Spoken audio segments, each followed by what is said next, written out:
All right. Let's get a little mic check before we get rolling here real quick.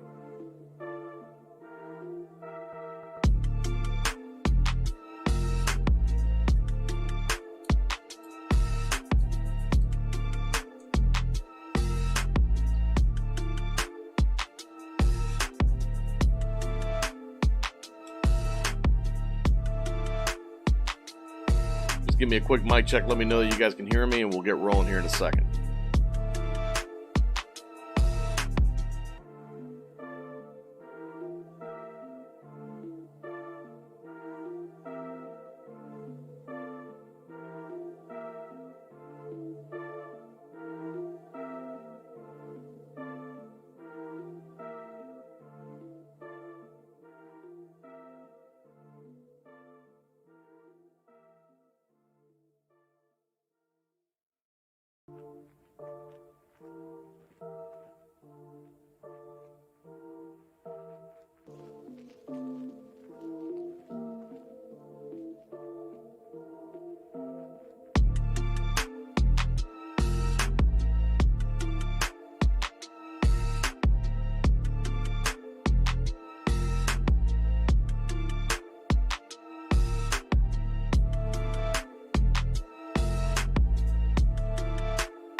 I think we're ready to go. How's everybody doing tonight? Let me know if anything looks funky, if there's any squares, rectangles, triangles over my face, that you can hear me okay. Sorry for the delay. For some reason, YouTube did not want to connect to our stream. They didn't want to connect. So we spent 10 minutes clicking on stuff, refreshing stuff, trying to get it to connect, and we got to connect. We didn't have to move to a new stream, which is good. Thank you guys for hanging in there, all 23 of you right now. All right, so this is episode 51 of PBH Live. My name is Frank Perdomo. If you don't know who I am, I work here at Power by the Hour Performance. We are Coyote swap specialists. We know our way more or less what's going on with the Godzilla stuff. 6R80s and 10R80s are also part of our specialty.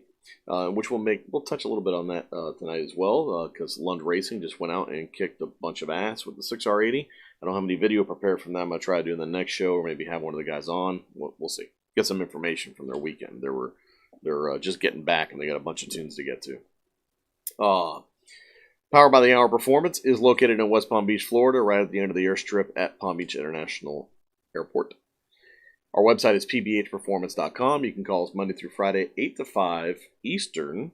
We got 4 guys on the phones answering them. We got Frank Pezzo, Christian Papa, Travis Dean, and myself. Phone number is 561-737-2331. If you want to email us, you can do that through info@pbhperformance.com. If you want to get direct to me, I'm frank@pbhperformance.com as well. You can also do me a huge favor and like this video, subscribe to the channel, hit the notification bell, and share this video. Leave a comment as well. Even if it's just, hey, it helps with our algorithm and get some more drive and more audience to the channel. We're on the cusp of hitting about 6,000 subscribers, which is a pretty big deal. And also on our Instagram, we're almost at 10,000 followers. So obviously you can find us on Instagram and Facebook if that's where you found us through. Thank you for joining us. So that's all that stuff. We had a big announcement in the last day or two from SEMA. about the RPM Act. We're going to cover that a little bit, and you'll see the icon here below my left shoulder, right here, right below the microphone. If you don't know what the RPM Act, we're going to talk about that in a second. It's important to the enthusiast market that we all enjoy, which is automotive, which ties into racing, and then racing ties into the hot rod industry, and all that stuff is a big mixer.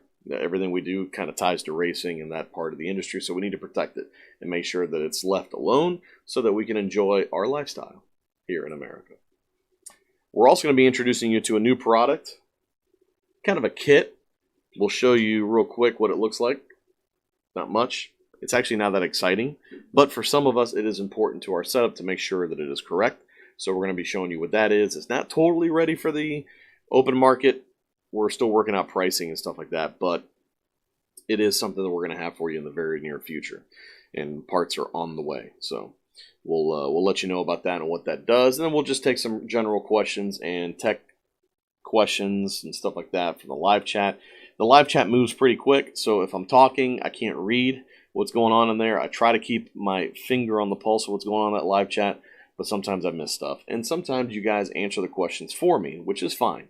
But if you have a comment or you want to show some channel support, there is a way to do it. It's through the Super Chat. And the Super Chat is something that you can use for as little as $2.99 to make sure you post a question that we basically always cover, or cover the comment that you're going to post up as well.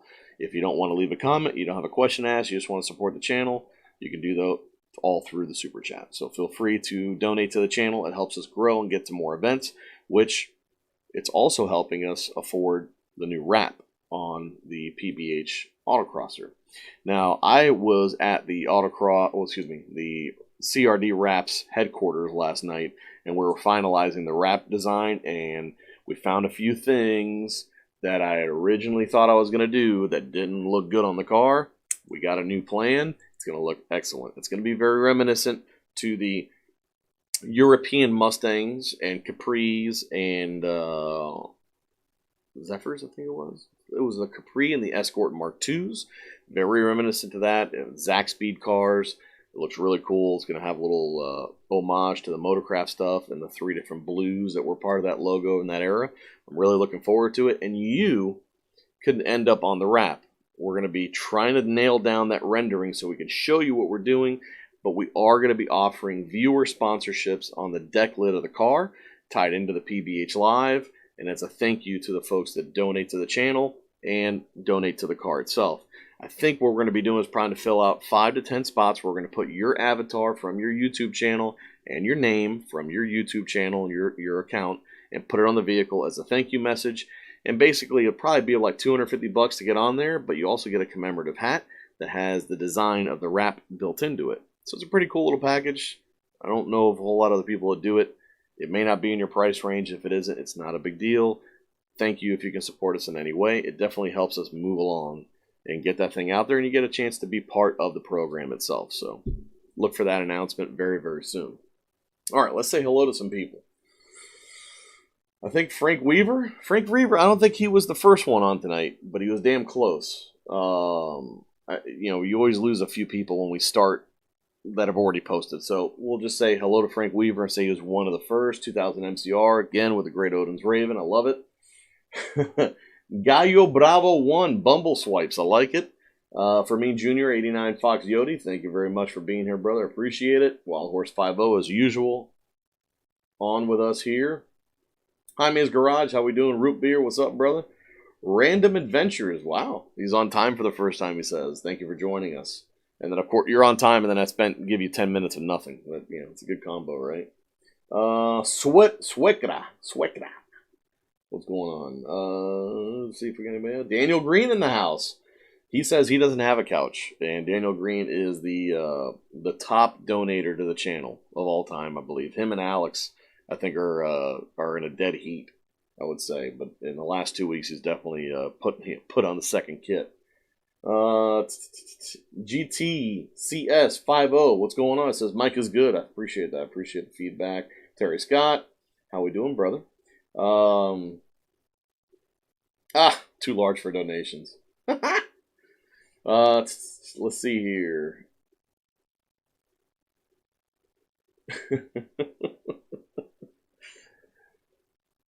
Oh, you're Matthew Plavidal. I haven't talked to him in a minute. I think he's been trying to send me messages. For some reason, Matt, I think Facebook Messenger is trying to block you from me, so you may have to text me or send me an email, man. Get caught up. I'm trying to read these. Celine Gaming, how we doing? He can't donate. Daniel's upset because he can't donate. It's okay, Daniel. You've done plenty, brother. You've done plenty. We're going to get you on that wrap. Okay, so RPM Act, we've been talking about it since this whole Toonpocalypse hit the coyote swap industry. Oh, before we get ripping, tonight's beer. I forget who makes this. Yeah, it's Miami Brewing Company, Miami Beer Company. It's the Miami 305 Golden Ale. Esta cerveza es MIA in Miami. Bienvenido a Miami. So it's like a Will Smith beer. All right, here we go. Very nice. Golden Ale down the gullet.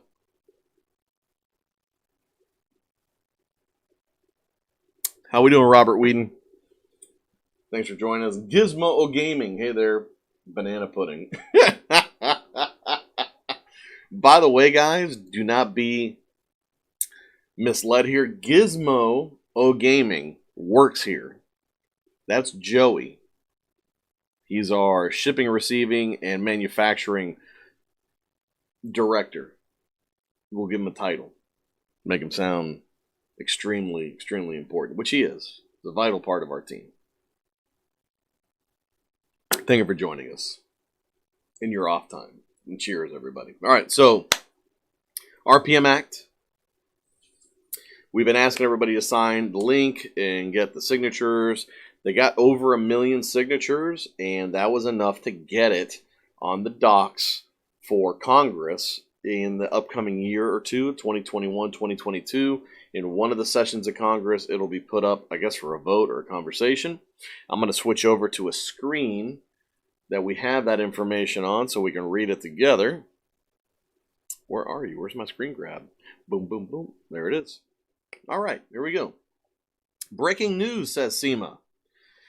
RPM Act reintroduced for 2021. Act now. Our voices have been heard. After receiving more than 1 million letters from enthusiasts like you, the Recognizing the Protection of Motorsports Act, the RPM Act, has been reintroduced in the U.S. House of Representatives in 2021-2022 session of Congress.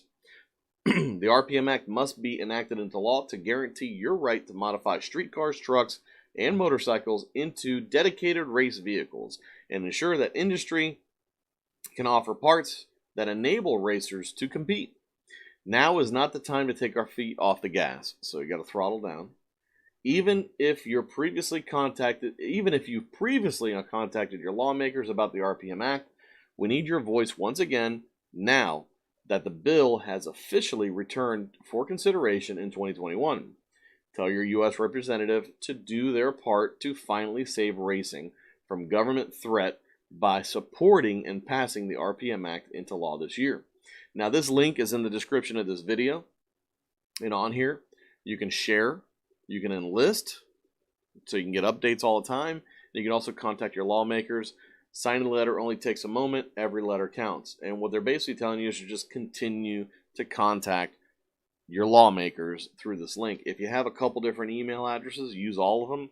You're not going to get a bunch of junk mail. You're just going to get updates, and you're probably going to get a robo response from your representative in your area. They have one that's always pre-written based on what act is being sent to them, and they have like a canned response, and that basically secures and lets you know that they've received it. And then I guess that stuff ends up being used in some sort of tally or percentage, and then they know kind of where their constituency is for voting. So I don't know if my representative here in this area, she's not exactly known as the most conservative person, if racing is really a big deal, if this is really on her docket. I've never really heard her speak to that, but I think if they're going to get pummeled by a bunch of racers, and Palm Beach International Raceway is part of her constituency, I would think that she's going to be for this. because if she's not, then there's going to be a lot of people looking for jobs in the area, because there's a lot of performance shops, a lot of performance enthusiast networking in our area, tied into Broward and Orlando. There's racetracks here in our area. It's got a road course, it's got karting, it's got drag racing. That's Palm Beach International Raceway, and I would think that matters. So hopefully we're on the road to locking this thing in, and if they do, it might help us return some of the tuning stuff back to what we were used to. Maybe companies being able to manufacture devices that are a little bit easier to use. Now, we have made headway with the RTD devices. We got a couple of them out to customers, worked out some kinks, and that's another thing I'm going to show you guys real quick, and we'll allude into this. The RTD device, especially for everyone using a control pack from Ford Performance, when you use it, just like HP tuners, you have to read the file and download it, I believe, right from the computer so they can be used for tuning. So I'm going to show you a quick little tidbit of information. This is on the instructions page of our website, and you can always view that. Ooh, let me shut myself down here real quick. All right, so let me zoom this a little bit. All right, let's switch over back to the screen grab.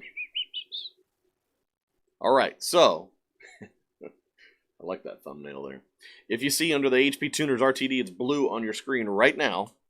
For Ford Performance control packs, the RTD device and HP Tuners device, like I said, it's going to read the stock computer file, and it wants to see a VIN number. Now, in the control packs from Ford Performance specifically, the VIN number is all the letter Y, right? And then you hit read, and then the status bar goes zip real quick, and it doesn't read anything. There's a box at the top of that little pop-out that asks for the hardware. Now, the information I'm about to show you is the hardware that you need to select by the generation of the computer that you have. Doesn't matter if it's 6R80 or other, which is manual. It's just the generation. We got generation 1, 2, and 3. They all have different hardware and different names, and you're going to select this off that list. Then you hit read, and it'll actually perform the read function, which takes about 3 or 5 minutes. So let's go back here. I'm whistling a lot for some reason tonight. Screen grab. Okay, so Gen 1, as you can see, let me zoom this a little bit more. Gen 1 for HP tuners is listed as Copperhead 2048K. So if you have a Gen 1 manual transmission control pack from Ford Performance, that's the hardware you're going to be selecting for the HP Tuners RTD to read. Gen 2 is labeled TC1791. That's going to cover both your 6R80 control pack and your manual transmission / other control pack. And then for Gen 3, you're going to be listed as TC298, not the TC298 with a B at the end, just TC298. If you select those, the read will go through smooth. No problem, you'll be able to continue to do tuning. Another thing that's interesting is credits. Gen 1, 4 credits. Gen 2, 2 credits. Gen 3 is 4 credits. So this list is on our website under the instructions tab. You scroll all the way to the bottom right before the blog. We just keep adding more and more information on here. All of our instructions are listed there. We're updating those on a regular basis, and it has all of our blog posts as well that are related to our website, but those are available on the homepage. So that's a quick little update on tuning with the RTD. Yes. If you guys have encountered those issues, hopefully you've worked through them. Unfortunately, HP Tuners doesn't have a great set of instructions to go off of. So the dealers and the users are really where the tech comes from. Lund Racing has done a really nice job of trying to simplify it, but even this wasn't really part of their instruction set because it's kind of a niche of a niche within the tuning spectrum, and Coyote swaps are a little bit different, and this is part of it. So if you're running into that issue or know somebody who's running into that issue, link them to our instructions page, tell them to scroll to the bottom, and use that hardware information to go ahead and perform their read, or just tell them to email us or call us and we can try to help them through it. Here. All right. What in the world happened to the chat room? We got lost there. I'm on the right ticker. Yeah, I'm on the right ticker.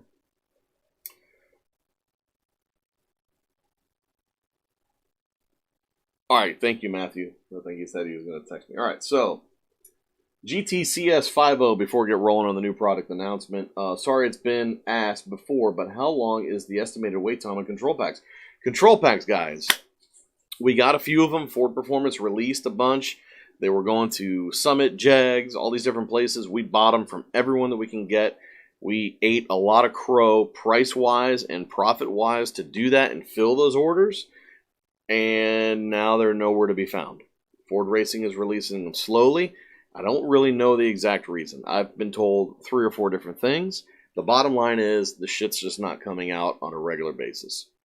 We've told everyone to place your order, get in line. We are putting those orders in with Ford Performance. They just keep pushing the release date back. And it's hard to keep our website updated because it's not an API key. I got to keep an eye on it and see what those back orders say. But basically, 4:30 came by, 5:30 is about to turn, and they're already changing the dates to like 7:30 of this year. They're sending stuff out in the meantime. It's not that it's completely dead, but it's based on when those orders are placed. We have all of our orders placed. Every time we get an order, a PO goes out to our supplier, and that goes to Ford Performance, and they're waiting for control packs to release. As of right now, I got over 80 control packs between Gen 1, 2, and 3, all in there, starting as early as January from what I saw today. So Gen 3s are the ones that are the most backed up. Gen 2s seemingly keep popping up here and there. Gen 1s are on a slow trickle as well. So this stuff really doesn't have a solid date. All I can tell you is that it's going to come when it comes. And if you find it somewhere else, gobble it up. We'll always give you your money back. If you find it, it's sitting somewhere. Don't fall for the, hey, it's in stock, and you don't get shipping confirmation. Confirm with who you're dealing with. Make sure they have it. They can touch it. They can send you a picture of it, and then place your order. Because a lot of companies do just say, hey, it's in stock. I can get it. And they can't. They're in the same boat we are. No one has a direct line to Ford Performance on control packs. Everyone's buying through the same pool. So the more orders we place, it just puts us in line at different times, and then they're sending them out. We've got stock orders for 20 and 30 of them at a time, and we keep reiterating that and then attaching sales to them. So we're doing everything we can. Unfortunately, there's just no parts. I mean, Ford just announced today they are literally going to stop production of the F-150 and the Bronco because they can't get any microchips. And that's hitting a lot of different places. This is part of something that's going to be bigger than what we're dealing with. And something that we have to keep in mind is there's a lot of money out there. There's a lot of consuming going on, but the supply has slowed down. Or this is part of the ripple effect of shutting all manufacturing down. We're feeling it now. I can't really gauge if this is the beginning. This is the worst. Is this the second wave of stuff? But prices are going up, man. Aluminum's going up. Everything that's manufactured is going up. You can't even find chicken wings or wine in certain restaurants. So this is something that's going to affect us all. You have to be patient. I know it sucks. It sucks for us too. We cringe. We're talking about today, man. We got 80 plus control packs on back order. We have over $100,000 in back orders in control packs, and we can't get them. So if there's another opportunity for us to alleviate this, we will present it to those clients.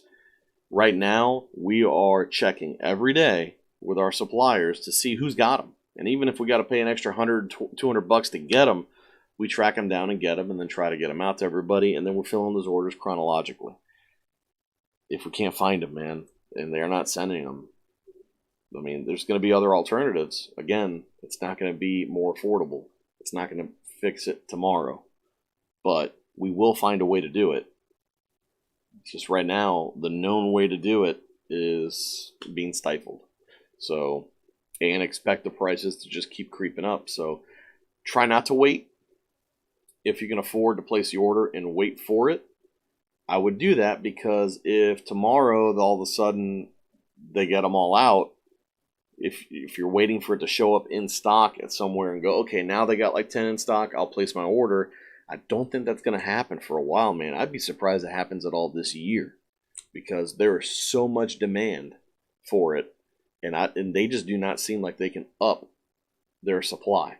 So what that usually ends up being is a buttload of more money and a lot of waiting and frustration. So get in there now, and try to lock in the price you're at. Because if they come out tomorrow and say now it's $2,500, that's possible. That's possible. I know our transmission harnesses, the ones we make for the 6R80, they went up. They went up $100, $100 retail. So our price, cost-wise, went up significantly for us to have to do that because we'd already had one price increase and we kind of ate it. And this time we couldn't do it. I mean, we're selling for $299 and we're going to make like nothing. And the Ford factory harnesses, they're going up if you can get them. Because right now they're drying up.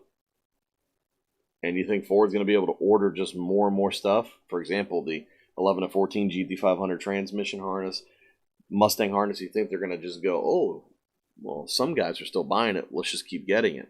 Once they hit a certain mark, they just don't reorder the stuff. And then we may end up being the only option. So keep all that stuff in mind.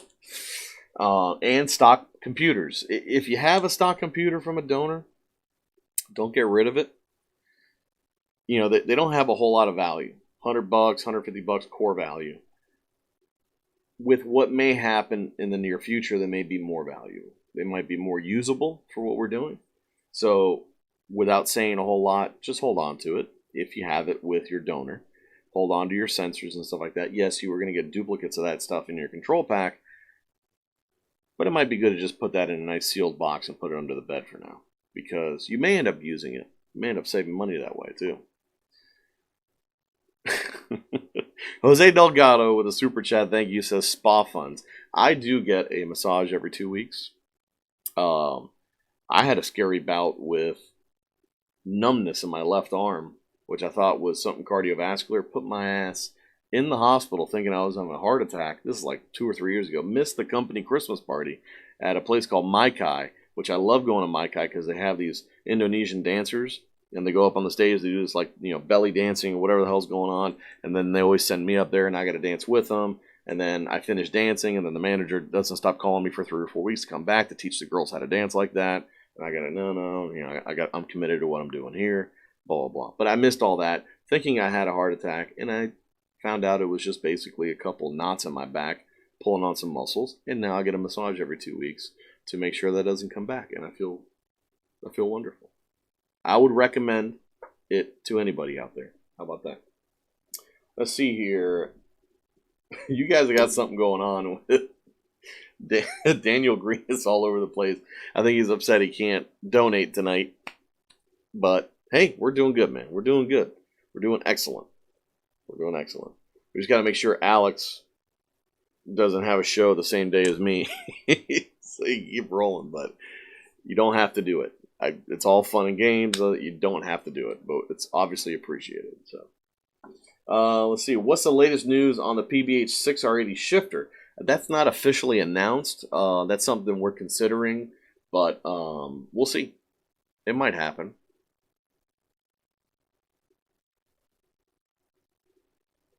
Recently got a 92 Lincoln Mark 7 to fix up. I'm pondering doing a Coyote swap. I would stay tuned on that. Rafael Ilan, thank you for joining us tonight too. Christian Papa, he just got one, Mark 8, I believe, an older one.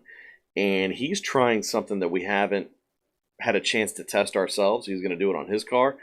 It's a combination of parts that may allow you to get that Coyote in there with a stock K-member, with some motor mounts and a different oil pan to keep the cost down. Obviously, you can do the tubular K-member, we know all that stuff, but if you can zap that and keep the car riding like factory, might make it that much easier to do, that much more fun to get done. No happy endings at Massage Envy, unfortunately. I had a friend that worked there, young lady, very attractive. She had a terrible experience with that working there. And I always cringed thinking about that. And when I first started going, I was like, man, this is so creepy. Luckily, the guy who does my massage is like a therapist, and he loves cars. He's into guns. We talk the whole time. It's nothing odd. It is kind of weird that he disrobes, but I know what it's like to work in a hot environment down here. I'm only wearing a shirt myself, so. Checks in the mail. Thank you. All right, so we're talking about a new product, and this isn't the sexiest thing in the world, and it may not even apply to a lot of what we're doing on here, but we do get this question a lot. We've been sending folks the parts needed to get this done, but we've come up with kind of like an official fix for it, right? What this addresses is turning on your cooling fan with your air conditioning system. So your trigger from turning on the air conditioning, going to the compressor essentially, and turning on the fan so your condenser doesn't get screaming hot, and wait for your control pack to turn on your fan, right? So traditionally your control pack is going to have a trigger wire. It's got a 40 amp relay and a 30 amp fuse, and if you're using like a single spall fan, that's enough. You locally ground your fan, and at 192 degrees, it turns on the fan, right? That's when your thermostat is supposed to open from the factory. If you put a cooler thermostat in there, you adjust it and it turns on earlier. It is adjustable, right? But if you are hopping in the car's cool, and you turn on the air conditioning, you have no fan. And your condenser and your AC system, once it gets to a certain temperature, it shuts off, and you're still waiting for your cooling system to open up so you can get your fan turned on. So ideally, easy enough, right? I take my AC trigger wire and I connect it to the fan, and then I connect it with the control pack. Well, you can't do that. You'll backfeed the control pack or vice versa and cause damage. So we have to find a way to hook them both to the same trigger without backfeeding one or the other, and the only way you do that is with a diode. So what we were doing up to now is doing an inline fuse holder with a diode in it from Ford. There was absolutely no arrow on it, no flow.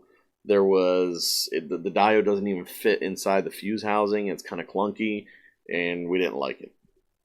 So I've been doing a bunch of research over the last 4 or 5 days, and we found the perfect solution.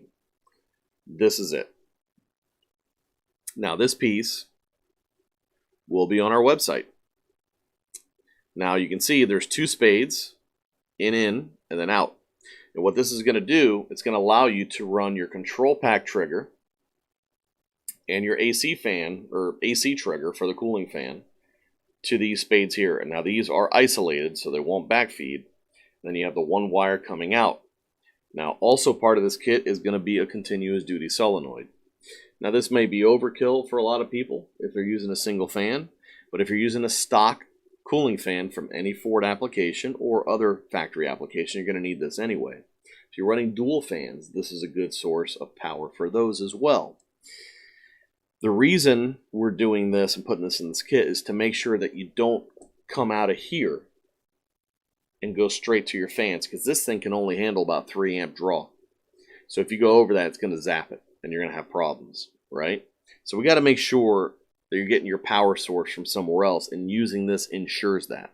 Because when you wire in a continuous duty solenoid, this is just basically a 100 amp relay. It's a big bad son of a bitch, right?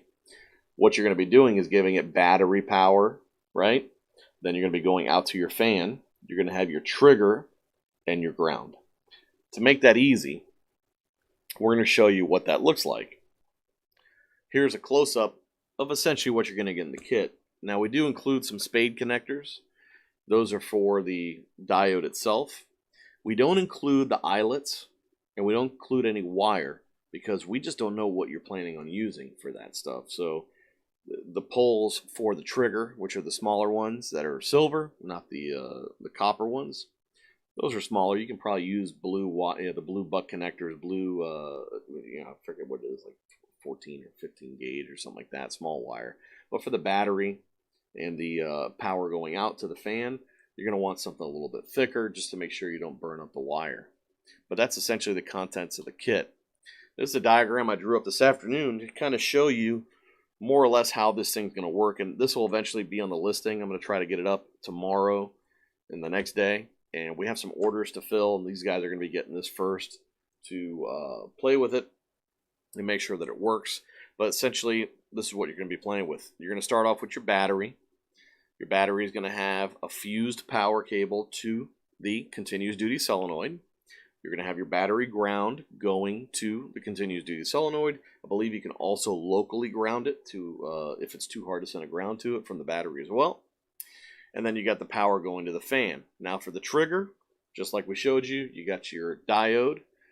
And this diode box is going to have your HVAC trigger, and then your control pack trigger going to it, and then the single wire coming out and going to the continuous duty solenoid.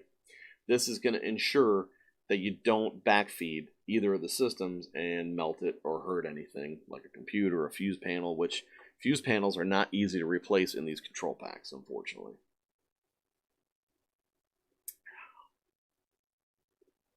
Matt Long, we appreciate that super chat, brother. Thank you for the support. So, I'm not sure how many of the guys watching here tonight need this. It seems to me like a majority of the guys are looking to do this, end up having Broncos and F100s and stuff like that. The Mustang guys don't seem to ask me a whole lot about this, but this is something that you can implement. If you already have a continuous duty solenoid, call us. We'll see if we can hook you up with just this box, but we're not going to sell it openly like that because I got to make sure that you're getting power from somewhere else. And if I give you a 40 amp relay, like a regular little 40 amp relay, I just feel like someone's going to hook that up to a stock Coyote fan and it's all just going to melt and cause a huge issue. So in the product video that I'm planning on doing for this product, we're going to outline that, make sure everybody understands why we're including these components together. Even if there's some redundancy or overkill, I'd rather make sure that you don't cause any type of meltdown or fire or take out a $2,000 control pack that you just finished waiting 8 months for. So all that stuff needs to be kept in mind. Okay, so any questions on the diode kit? I know the part number I want to say is going to be ACC 1172 on our website. It's not on their website yet. I'm going to finalize pricing, make sure everything's accurate, and launch it, and then launch it with its own product video. Probably be like a 2 or 3 minute video outlining the same stuff that we just talked about. I want to say pricing is probably going to be in the $50, $60 range because of the continuous duty solenoid. These things go for about $40. This, little spades, that kind of stuff. So it'll probably be in the $50, $60 range to get it done. Do you have to do it like this? Absolutely not. I just outlined for you, you need a diode. You can buy a pack of diodes for like a couple bucks, do the work yourself, and rock out. But if you're looking for an easy solution like this guy here, these are a little bit pricier, and putting it all together in a kit, obviously it's going to have, we got to mark it up. We can't give it away. So there's going to be a markup to it, and it's going to be more expensive than probably you can put it together yourself, but the convenience of us having it here and figuring it out for you, there's going to be a price to it. That's just the way things work. So if you want to buy it from us, we got it. If you want to make it yourself, cool. You can use our diagram and make sure it's done right. That way, there's a solution for everyone. No matter what your budget is, we got you covered. All right. This isn't going to be something that this isn't the foundation of PBH. So if you want to make it yourself, we're cool with that. You're not going to hurt our feelings. We've run into that plenty with different stuff. So, all right. Another update. I'm working on the video for part 2 for the full floater differential. We're going to be trying to measure for axles probably tomorrow or Friday. We'll see how that goes. Then once I have that, we'll be able to launch the video because I want to show the measurements of the axles, how we're figuring this stuff out. It's basically ready to go to the machine shop and get the housing end cut down. Now the cool thing is, what I found out, and not a whole lot of people will tell you, is that the 8.8 differential has the same inside diameter as most 9-inch rear ends. Now, a lot of the components that they sell for differentials, like full floater stuff, they tell you it's for a 3-inch axle tube. Well, they're measuring the outside diameter. The ID of the 9-inch Ford that I measured and my 8.8 is almost identical. I think the 9-inch was 2.6 and the 8.8 was 2.5. Where the difference is the wall thickness on the tubes. They are 3-inch on a 9-inch because they're so much thicker. But the 8.8, we know the axle tubes can handle the abuse. And on top of that, when you're looking at something like this from Strange, in their own instructions, they tell you that most likely you're going to have to machine it down below 2.5 anyway to fit into a 9-inch rear end. So all this back and forth about, oh, we don't have it for an 8.8, you totally do. You just don't want to market it to those guys. So stuff like this will work. We're finding all that out. I'm kind of the guinea pig for it. I'll show you a quick picture of one of the end results. And what you see in there, closest to you in the photo, is the factory 8.8 housing end. And you can see the taper as it goes into the flange part where your brakes mount and all that stuff. See how it tapers down? That's what they're measuring. It's way too small for what we're doing with this, right? But if you cut back to where the tube goes thicker, then we got something. That's where it's 2.5. So we measured that out. We know now, probably with some help from our machinists, we're going to take the differential housing to them with the housing end, have them measure it, and make sure we're machining this to just short of slip fit. That way, when it goes in there, it's not locked in there. We can rotate it and mess with it and manipulate it a little bit because we got to make sure it's square. Then we can start welding it, and then we can do some plug welds. Hopefully by then the axles show up, and once we have this welded and the tubes are straightened, that's probably going to be part 3. It's time for assembly. That's brakes, axles, differential, 410 gears, whatever I'm going to be doing there, and finalizing, putting a nice coat of paint on it. I'm probably going to paint it with some products from Rust Seal. Rust Seal makes some excellent stuff. It's just not UV. So I'm going to see what colors they have. It'll probably just go black, and it comes out like a powder coat. It looks beautiful. Beautiful, baby, beautiful. Root Beer, thank you for the support, brother. I really appreciate it. Daniel Green asking, is the AC signal on the power pack harness? No, it's not. And I'll tell you, I think the Gen 2 control packs have like an AC relay in it. It doesn't work because it takes a CAN bus system. So everything has to be plugged in and working for it to even have a chance. So that relay can be reused to trigger the compressor, but you got to rework the relay and the wiring of it. If you have a factory AC system like in a Fox, you're going to have that single wire going to the compressor. You literally can tee into that and send it off to this guy here. That way when you turn on your AC and the compressor is told to turn on, it's also going to send the 12-volt signal to this point here, along with your control pack signal. And if the control pack's not telling the fan to turn on, now the AC will. And then when the control pack turns on and says, hey, keep the fan on, even if the AC turns off, the fan will stay on because of your cooling needs. So it kind of makes your AC system a little bit smarter in a way and cover all bases. Because you don't want the condenser to get screaming hot. And you can use this if you're using a pusher and a puller fan as well to turn them on. In some cases, if you have a pusher fan on your condenser, then you can wire that direct from your AC and you can avoid this. And then your puller fan that's behind the radiator can be what's being used and triggered by your control pack. Nice. Zach Anderson's just checking in. He says sorry he's late. Don't worry about that. Got the ultimate headers on, ready to set the swap in. Great.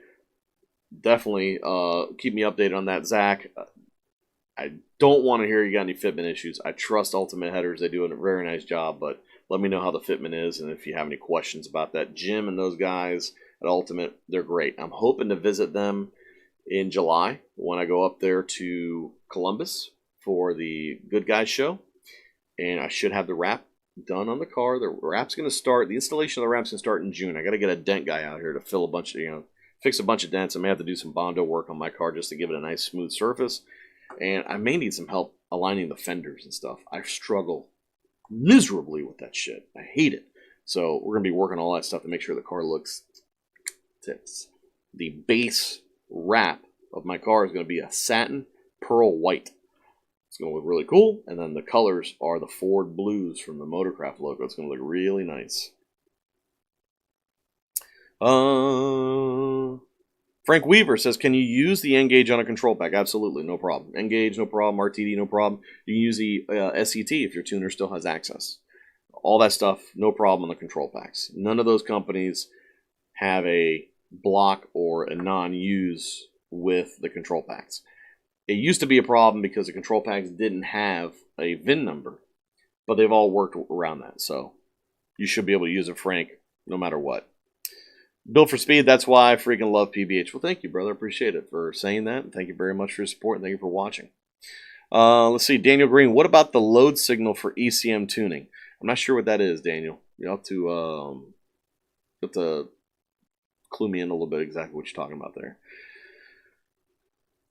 Zach says on his Ultimate headers that they fit great around the engine and starter. I'll let you know about around the kit. What starter you're using, Zach? Post up about that, because there's always a variance there.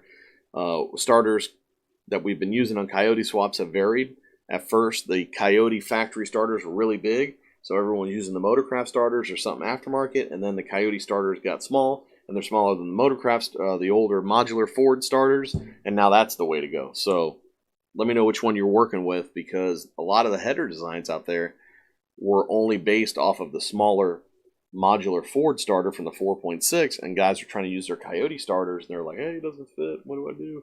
I'm like, yeah, just cut your starter down. No, change it out. And now the Coyote starter is even smaller than that. So either way, I don't think you're going to change the solenoid on it. So make sure you protect it for heat. And when I say protect your starter for heat, wrapping your starter in heat wrap is only going to help insulate heat. So try to build a shield. You want a gap between the starter. You kind of want a gap between the heat source and the heat shield, right? Because you want it to reflect heat. You don't want it to insulate it, because that can cause some issues down the road too. So starter wraps, even though they have that aluminum kind of stuff on it, I'd rather see a space between the starter and the shield and the space between the headers and the shield. That'll help radiate the heat away from the starter motor. So keep that in mind as well. Zach says he's using an OEM Gen 2 starter. They did not fit with a 2-valve starter. That's very interesting. And the UPRK member. Daniel says, Danimal's in the house. Thanks for joining us, brother. Appreciate you hopping in there. Daniel says load signal letting the ECM know that the AC is on. Again, that's all part of the CAN bus system. So to my knowledge, if we're using a vintage air system, a cold air system, a Fox body AC system, a 99 to 04 Mustang AC system, even 05 to 10, we are not creating the correct signal to tell the PCM. We can't just wire it in. The CAN bus is part of that. So the load is being adjusted by the tune without knowing that the AC is on, right? In a Coyote, we don't have an idle air control valve. In a traditional, let's say, EC4 Mustang, you had an idle air control valve, and when it sensed a load, it would open up and raise your idle. Well, your Coyote engine and computer are kind of going to do the same thing based off of calculated load. So when the alternator turns on and the fan draws on the alternator and it senses that load, the tuner can adjust the compensation. And they do that with throttle angle, timing, and fueling. So your tuner is going to have a big part of this. They're also going to be somewhat limited on what they can do for you, idle speed, right? So they need to bump the idle to compensate for the load. So when your AC is on, you may see 900. And at 900, you may not get a great chop out of it. You may lose your ghost idle tune, that kind of stuff. And it may sound like it's kind of up there. They can play with it, be patient, and ask nicely if they can give you a couple different variations where you can try it. They don't want to leave it so low that you end up dipping down and the engine's trying to compensate and you get an old Fox body hunt out of it. You also don't want to have that load coming to a stop to the point where you stall. So there's got to have to be a happy medium between all of them. And that's what they do with that. Now let's see, what did I miss here? If you cut the starter in half, it'll make the car start faster. I agree. Do that. Absolutely. And you could probably do that with a Dremel. Cut the flywheel in half, that makes it start faster. You could get a CO2 kit from DEI and spray the starter with CO2. That way it'll cool, because nitrous, I don't know. Yeah, maybe it would work. I need to get a starter port. Maybe it'll start faster. We need brushless motor starters. I think that's what Tesla should do. They should start making starters for gasoline engines just to throw everybody off, and then say they can only accept Bitcoin for them. Actually, Christian got a bottle of Tesla tequila. Very nice. We haven't drank it. It's just a bottle of tequila, and I guess you buy it to just have the bottle of tequila and you never drink it.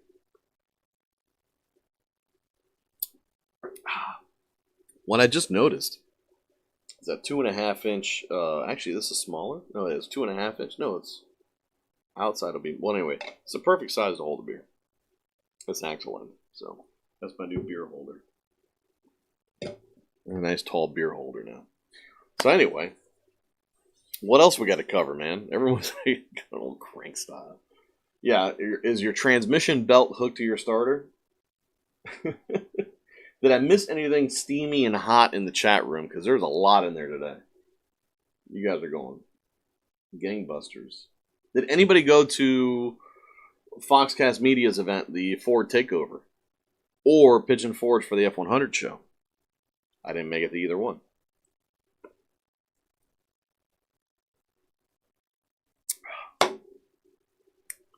I did get my wife a brand new car. Not brand new, used. Edge ST, look out, 330 horsepower, all-wheel drive.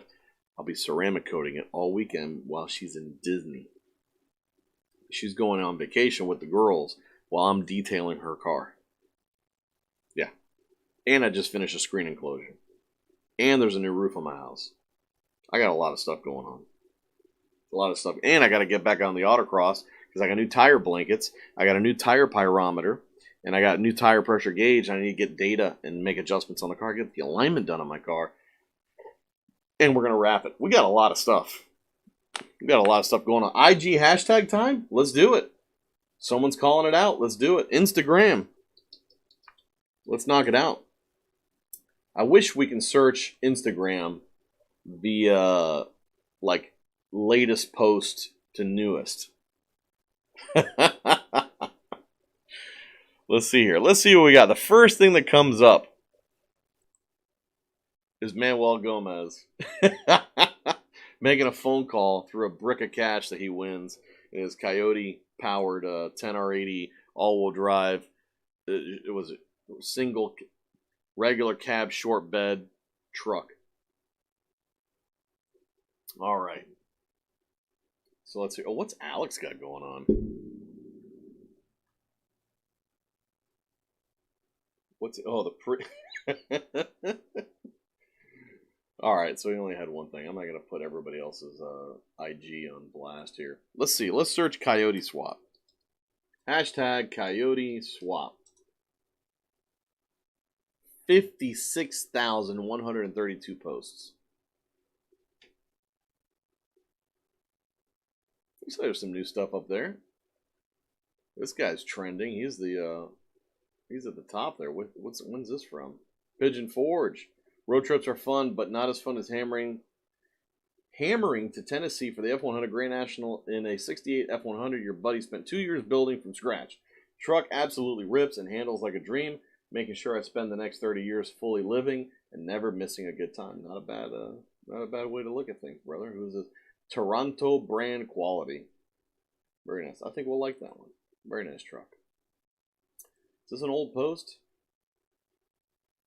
I don't know. I think it looks pretty new. Man, this guy had a 2017. He bought that thing with those wire wheels. Wow. Look at the transformation. Very nice. Who's this? Coyote Dover is into it. Did he tag us on anything? Any of our products? No. Nope. All right. Let's see what else we got. What's going on here? McManny Phi. Building the airbox for the GT40. This will have weather stripping in the top edge and will seal the roof scoop. Very exciting. I wonder what they're doing with all that air. If you're using a Cobra Jet with an intake tube, how are they going to feed that into the engine through the mass air unless you're using a standalone with a map? Got that Illuminator 52XS. That's a $25,000 Coyote engine in there. That's crazy. Keep an eye on that one. What else can we search? Let's search some PBH stuff. PBH Live? Only 23 posts. They're all mine. I guarantee you they're all mine. Oh, check this one out. Ivan Korda. Ripping. Can you guys even hear that? Let's see here. Oh, you can't hear it. Check out Ivan Korda's... oh. Can you hear it now? Oh, dude, I don't think I have sound for it. I'm sorry. So Ivan Korda, check his channel out. That F100 is PBH equipped. Has our power steering system on it. It's got the Midway Mustang power steering bracket, which, by the way, they're on a little bit of a delay on those brackets, by the way, for the reservoir. And the guy's just tearing it up. He did a really nice job building it. It looks patina, but the engine bay is really, really nice. I've shown it before here on our show. Let's see here. Let's search some PBH performance. How about that? PBH performance. And let me hop back into...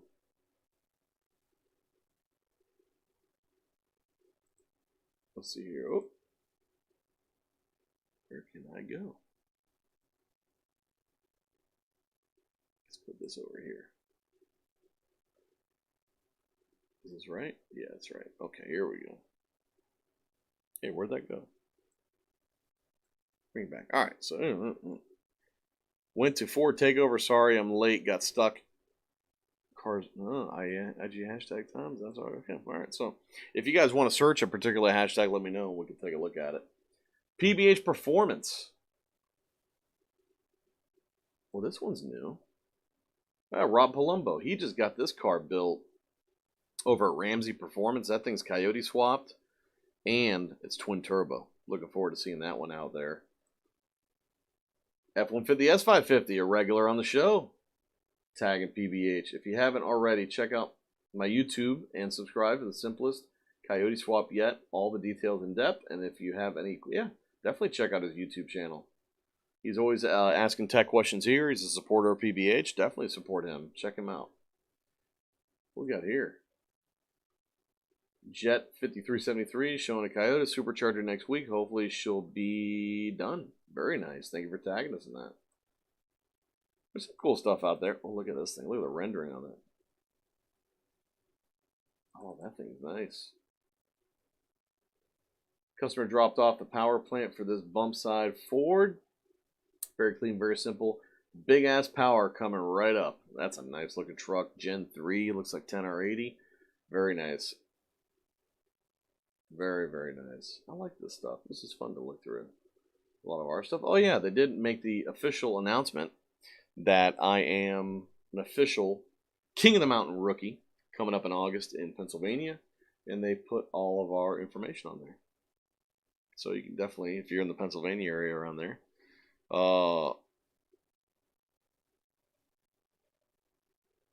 you can join us and come hang out. I heard it's a really cool party out there, so you're not gonna miss anything. Here's somebody. Here's Fathead Garage. They were posting up. They use our evap delete plate for their blower. You gotta modify it a little bit. You gotta machine it down, but you can use it as a block off for these Coyote swaps. Are all in pre-75 cars. There's Ivan doing more donuts. Here's that wide body Rob Palumbo's car. 300 miles into the break-in period in the new motor. Even though I'm limited to red line of 5,000 RPMs with no boost, the car pulls better than my stock Cobra with a Kenny belt. All the stock factory gauges are working as well.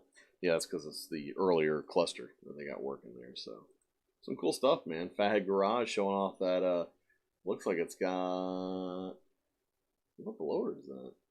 Roush TVS? Yeah, Roush TVS. With our accessory drive, our speed drive on there, some headers. Very nice. So yeah, man. Guys, that is chasing hashtags.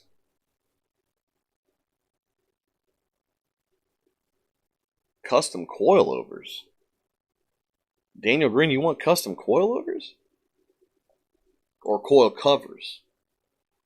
Custom coil covers are kind of on hold right now, unfortunately. So, Coyote ones. There are other companies that have them. If you want to do something custom, we got the camera style ones in stock, which I think we're the only ones that have the camera style. Which I have a set of camera ones from my car, and my plan is I'm going to get a stock set of 5.2 GT500 valve covers, and I'm going to get those either anodized or powder coated in a nice gold to match my wheels. Then I'm going to put the camera style coil covers on top of that, make that engine pop.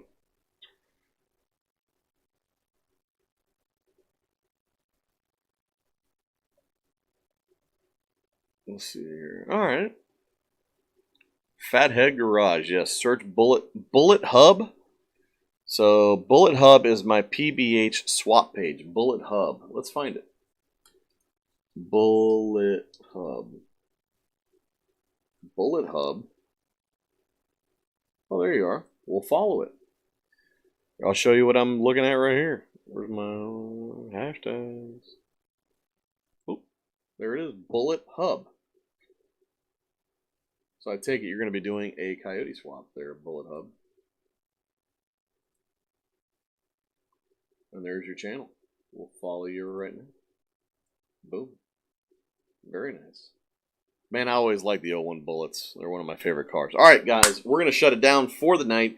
Thank you to everyone who donated to the Super Chat. Thank you to everybody who was here tonight for PBH episode 51. We're going to keep doing these things, keeping you guys informed with all the latest and greatest and the most important information out there.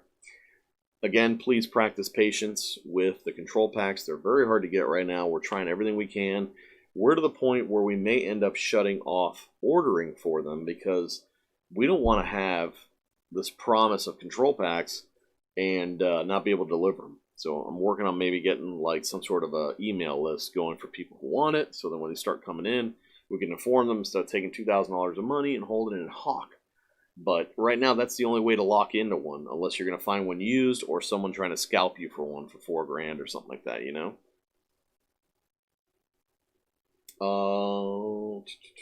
So, yes, RPM Act, definitely click that link and continue the fight. Get in your representative's face and let them know that that's what you want and you are one of their constituents and that's how you vote. And if they don't support it, then you got to consider if they're the kind of people you want to continue to vote for. Even if you didn't vote for them already. Look for this diode kit for your AC trigger to work in conjunction with your control pack on our website very soon. We'll have a product video for that. Look for a part 2 of our full floater cambered differential build. Again, thank you for all your support. Thank you for watching this channel. Please subscribe. Hit that notification bell in the under all in the video itself. Like the video for me and comment. Leave a comment if you got a second. It's greatly appreciated. And if you have any questions or have anything that you want us to cover, you can always email me, frank@pbhperformance.com. You can email us in general, info@pbhperformance.com. Give us a call, 561-737-2331, Monday through Friday, 8 to 5 Eastern. We're here. So thank you guys. Thank you for everything. Thank you for hanging in there with the delay tonight. Hopefully we won't run into that problem again. And have a great night. Be safe. Have a great weekend. Don't work too hard. Peace out. Peace out again. And again.